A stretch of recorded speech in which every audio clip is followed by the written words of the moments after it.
Today on Genesis Does, I'm trying a different filter for a different topic. A game that does exist on a variety of other platforms, but it also exists for just about every platform imaginable. So we're making an exception in this case because it is an extremely rare to own physical game. And I do mean rare. I mean, if you won the lottery and the lottery was worth $1 billion and you had all the money in the world to spend, you probably still couldn't buy a copy. I'm not saying it's worth $1 billion or $100 million. I'm just saying there aren't any out there to buy because there are fewer than 10 copies of Tetris for the Genesis/Mega Drive that exist, and all of those are privately owned and held. I don't think any of those 10 or less people will be giving up their copies anytime soon. But why are there less than 10 copies?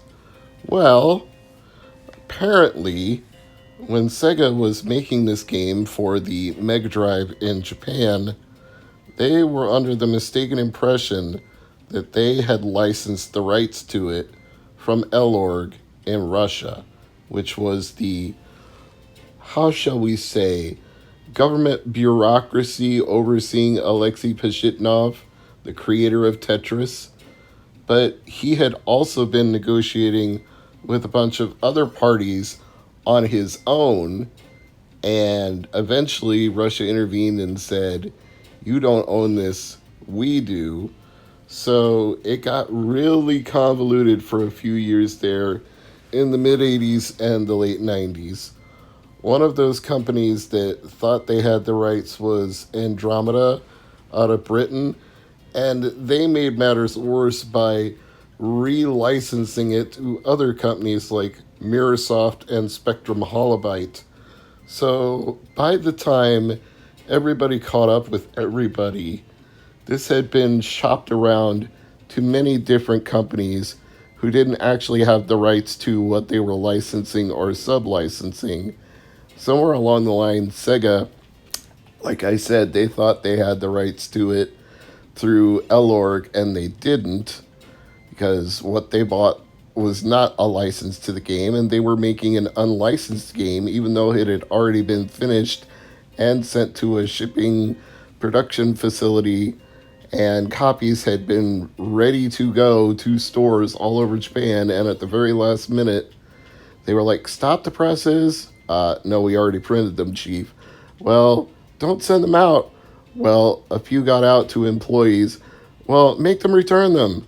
We'll try to do that, but we can't guarantee anything. So a few ended up in private hands, and all of the rest were destroyed because they didn't have the rights to it. And so you have Tetris on the Mega Drive, which is impossible to buy for love or money. You can't do it. But if you get a Genesis Mini or a Mega Drive Mini, those rights issues have long since been resolved in the 30 plus years intervening between the late 80s and the present day. So now everybody gets whatever rights fees they're supposed to get for it if it's included on something, and you can play it on a Genesis Mini.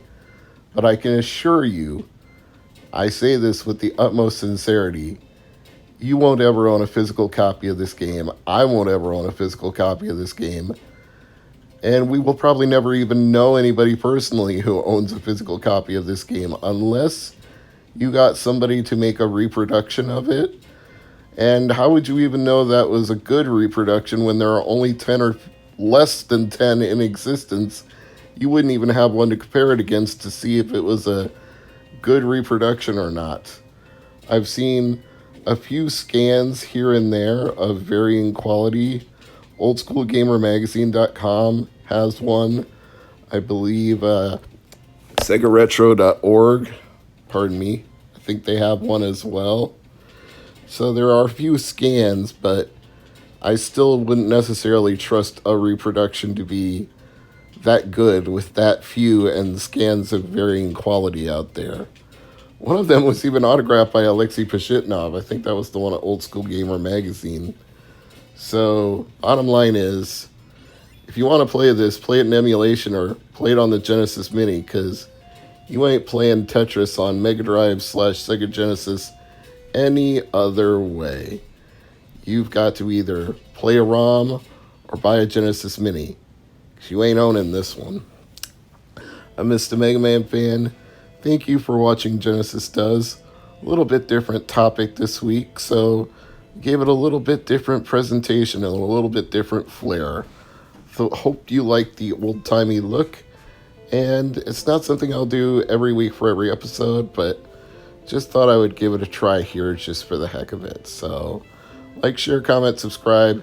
And hey, if you didn't like this presentation or this historical topic, be honest about it and take that into account as well for future episodes. But for now, Mr. MegaManFan signing off and saying thanks for watching, and I'll see you again in another week with another episode of Genesis Does.